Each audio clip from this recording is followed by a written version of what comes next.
This is the METS POSTCAST, your instant game reaction for the New York Mets. Part of the Locked On Podcast Network. Your team every day. It was a pair of one-run losses for the New York Mets in a doubleheader to close out their series with the St. Louis Cardinals. And those two one-run losses lead to the Mets' second consecutive series loss. Welcome in to the Mets Postcast here on the Locked On Mets YouTube channel and in the Locked On Mets podcast feed. I am your Postcast host, Chris Schubert, here with you after every single Mets game throughout the course of the season. We were delayed yesterday, game postponed, so we have a double shot today. Two games to react to, as it is a rough day of baseball for the New York Mets. A couple of close losses that see them lose this series to the St. Louis Cardinals. We'll do this. This is not normal for us to have two games to break down. We'll focus this first part of the program on game one, and then we'll take a quick timeout, and then on the other side, we will get to game two from this game. And so what you'll be talking about today, a rough day of baseball for the Mets. This is what you'll be talking about. It was the major league debut for Blade Tidwell in the first game of this doubleheader, and it was a tough day at the office, a rough day at the office for Tidwell, whose final line reads as follows: 3 2/3, 9 hits, 6 earned runs, 3 walks, 2 strikeouts, and did allow a home run. And listen, that was not a great start from Tidwell. He did not bring his A-plus stuff, but you saw what the Mets see in him. You saw a fastball that comes out very effortlessly. It comes out and can get up there at 96, 97. I think he even got it to 98 at one point. And so you see how good that fastball can play. But the story of this game for him was an inability to get his secondary pitches over. Couldn't get the slider sweeper over, couldn't get the changeup over. And so he was fighting himself. He was fighting his command. He was fighting the inability to get any of his secondary pitches over consistently enough to force these Cardinals hitters to respect that those offerings, one, could be close, two, could be coming in a close spot, because when push came to shove, Tidwell kind of relied on that fastball as the get me over pitch, tough counts, 2-2, 3-2, gotta have it pitches. He would lean on that fastball because that was the only real offering he could get over in this game. He faced 23 batters, got 14 first pitch strikes, and it was just fastball or it was a roll of the dice for Tidwell. And this doesn't mean Tidwell's a bust. This doesn't mean that Tidwell won't be back at some point to contribute for the New York Mets. But the good thing about this for Tidwell, even though it's a loss for the Mets, is now he has some big league tape that he can go back to and look at. He can see how he fared, what went right, what went wrong, what adjustments he can make after facing a big league lineup in the St. Louis Cardinals. So always good to put things on tape, always good to have the film to go back to and look at. But he was fighting it today. And you could see that it felt in those first couple of innings, first 2 innings, okay, he doesn't have his A stuff, but this kid's a gamer. This kid's going to battle. This kid's going to grind it out and give the Mets a chance. And then he just had those blow-up innings in specifically the fourth inning where the 4 runs came across, where things went sideways for Tidwell. He'll be back, but was a tough debut for Blade Tidwell. And the Mets in this one jumped out to an early lead. Nimmo put the team in front with a double 1-0. Winker hit a sacrifice fly to make it 2-1 in the third. And it was a big 4-run fourth for the Cardinals to make it 6-2. And then the Mets battled back, but their rallies came up short. It was a fielder's choice from Lindor to make it 6-3. And then Lindor again in the 8th with his 2-run single to make it 6-5. But the Mets had traffic there in the 8th after Lindor made it 6-5. They couldn't cash in to tie this game. And speaking of Winker, we mentioned him contributing one of the RBIs. He is one of 2 Mets that left games today with injuries, getting an MRI. So kind of half anticipate some roster moves coming from the New York Mets if they are going to be down both Jesse Winker and Starling Marte, who left the second game with an injury. So the Mets kind of a little banged up right now. And they are fighting it, and they are fighting it losers of 4 of their last 5 games. So they're fighting it with the results. They're fighting it with the health of their team. And it was a struggle in this first game. And then you have to play the A manager during a doubleheader, it's a very tough job. You have to figure out how you want to attack a game. Do I maybe use some of my middle leverage relievers to try to keep the game close, to give my team a chance, knowing that I'm playing another game in a couple of hours and the guys that I use in this game, I do not have in that next game. And Carlos Mendoza went with Genesis Cabrera. He went with Warren. He went with Brazaban. And then when the game was close, he turned to Reed Garrett to keep the lead where it was at, to give the Mets a chance in this one in the ninth to tie it. It came up short, and it was a 6-5 loss in the first game of this doubleheader for the New York Mets. And there's a theme that went through this day today. Just some bad luck across the board. I thought the Mets put together some great at-bats. The strike zone was a little all over the place today, but they put together some good at-bats, specifically in the second game, which we'll touch on here in just a second. They hit the ball really, really hard. They just hit it at people, and they got some great defensive plays, a pair of them in the second game that had a huge impact. One person in particular, Juan Soto, is probably pretty unhappy with himself with some of the luck that he hit into in that second game. So the Mets came up short in that first one, had some time off, had a chance to regroup, go out there for the second game, and the second game was the story of Tylor Megill, and it was the story of some bad luck for the New York Mets. We will get to that here on the other side. You ever check your bank account and wonder, where did all my money go? Well, between dining out, online shopping, and entertainment, it is easy to lose track. That's where Monarch Money comes in. It's your personal CFO, giving you full visibility and control over your finances. Monarch Money isn't just a budgeting app. Think of it as a complete financial command center. You can track all your accounts, investments, and spending all in one place. So you stop just managing your money and you start building wealth. Instead of juggling multiple apps, you can use Monarch to check your finances, track spending, and even plan long-term goals. You want to work with a partner on some of those long-term goals? Managing money with your partner is smoother than ever. You can track shared and personal accounts, set goals, and stay on the same page without the stress. Take control of your finances with Monarch Money. Use code LOCKEDONMLB at monarchmoney.com for 50% off your first year. That's monarchmoney.com, code LOCKEDONMLB for half off your first year.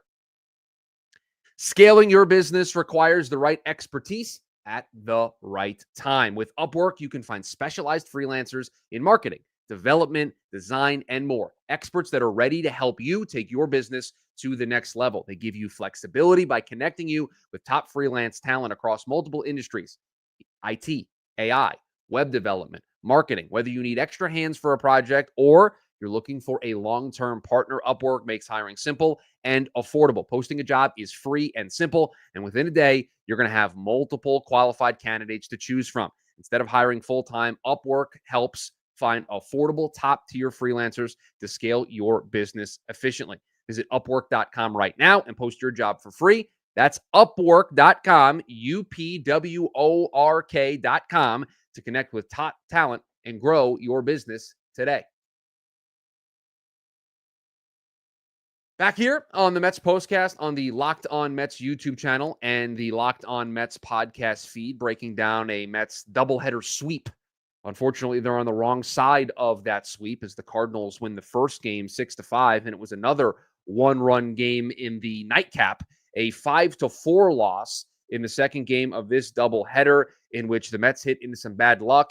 And I know you thought about it because I thought about it while watching the game. The calendar turned to May, and Tylor Megill, who entering this start tonight had a career ERA in May of 5.66, struggled in this start. And it was command issues. He had 3 walks. It was some really hard hit balls against him, and it just seemed like something was off. Keith, during the broadcast tonight, was talking about his arm slot being off. Felt like he was dipping his shoulder a little bit. Something was off for Tylor Megill, and you can bet that he, Jeremy Hefner, are going to try to figure out what went wrong, because it was an excellent start to the season. It was an excellent month of April for Tylor Megill, but every single time out, everybody had the same question. Can he sustain this? Can he bring this to the table in May, in June, where he tends to struggle? He gets off to a great start, and then the roller coaster ride begins. He has some bad months in the middle, then he's great in July, bad in August. That has been the career for Tylor Megill, and because of that,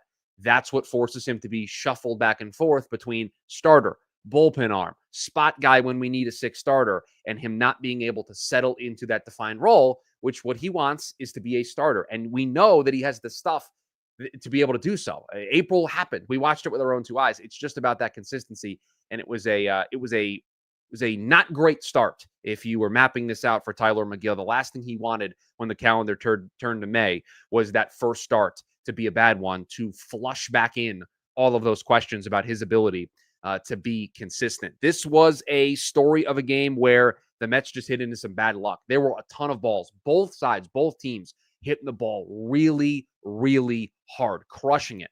And a couple of those hard hit balls just went right at some Cardinals. There was also some great defense that was being played. Juan Soto hit a 3-run home run that would have put the Mets in front. It was robbed by Victor Scott at the wall. Just hung up long enough that he was able to go up there and get it. Soto had an at-bat in the late innings with a chance to get on, I think there were 2 outs, to get on base to keep a rally going.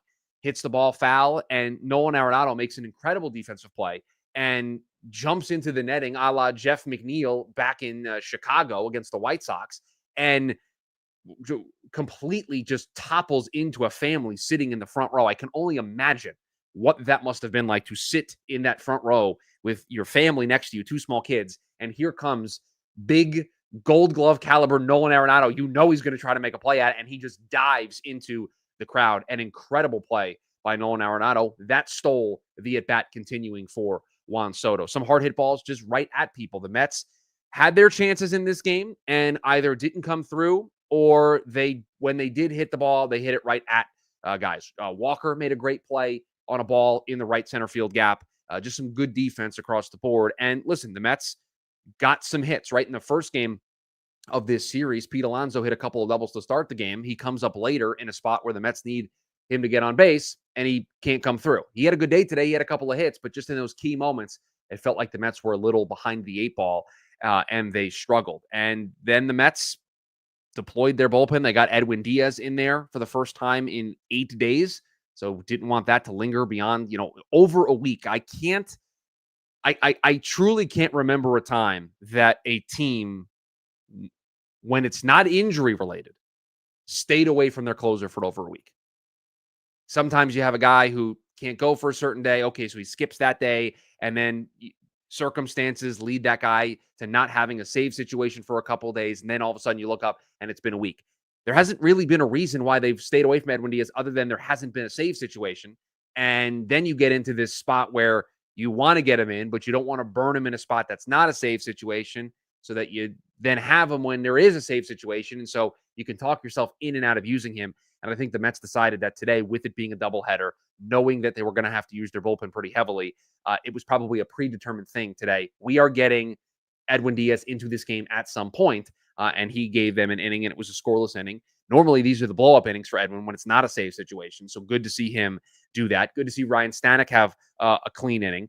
Scoreless inning, I should say, not allowing any runs to cross. That's 2 consecutive outings for him. So potentially putting those 3 bad outings against Washington and Arizona in the rearview mirror. But a tough day for the Mets. Back-to-back series losses, 2 losses in a row, 2 losses on the same day. I mean, listen, I'm sitting here taking notes, watching baseball games to recap all this for you, and these were tough. They were tough because the Mets didn't get the key hits to fall their way. It's tough because they lost 2 games. They've lost 4 of their last 5. And on top of it, we briefly mentioned it, they lost 2 guys in this game. Starling Marte goes down in the second game. Jesse Winker leaves the first game. So now they have some roster questions. And if any of those guys are down for an extended period of time, this is where David Stearns and this is where the Mets front office is going to have to do their work and decide who's going to get called up from AAA Syracuse to potentially join this squad. If they are going to be without Winker and Marte for an extended period of time, you're going to need somebody that can play the outfield. So is this Drew Gilbert time? He's hitting really well in AAA Syracuse, but you would need to make a 40-man move. And do you only want to bring him up for a short run? All of these questions. It feels like everything that we know about the New York Mets, they would err on the side of a short term, especially if these are short-term injuries, if they're just going to require maybe a couple of days or just one stint on the 10-day, that you would go with somebody that's maybe a big league veteran who's been there, done that, and can come up, be around for those 10 days, and then get sent back down to AAA Syracuse. So keep an eye on what the Mets do. Keep an eye on the results of the MRI for Winker and what they do with Starling Marte here over the next couple of days. So the Mets are reeling a little bit. No questions about it. Reeling, losing these two today, losing 4 of their last 5. Their only win was the opener against the Cardinals that we talked about on Friday. And now they will be right back at it. They will continue this road trip. It is 3 in Arizona as they will attempt to get some retribution, get some revenge to the against the Arizona Diamondbacks, who took 2 out of 3 in Citi Field. They will hopefully look to return the favor. They will miss Corbin Burnes in this one because some fatigue. So they're skipping Burnes. The Diamondbacks are, and Merrill Kelly left his last start with some cramping. Back-to-back starts, he's left with some cramping, and so he is the scheduled starter in the 3rd game of this series. But who knows what the pitching matchups will look like for the Arizona Diamondbacks. We know it'll be Griffin Canning going in the opener tomorrow night.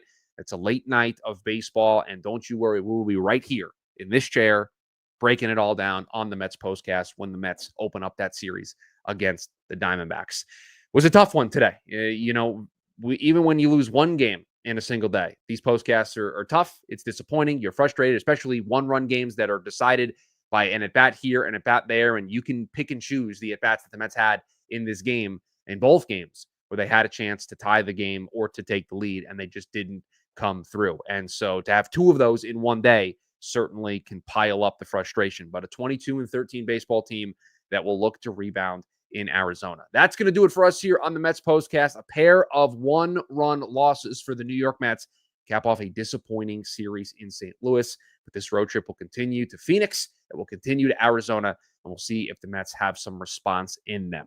We'll be right back here on the Mets postcast tomorrow night to break it all down. Everybody have a good one, and we'll talk to you then.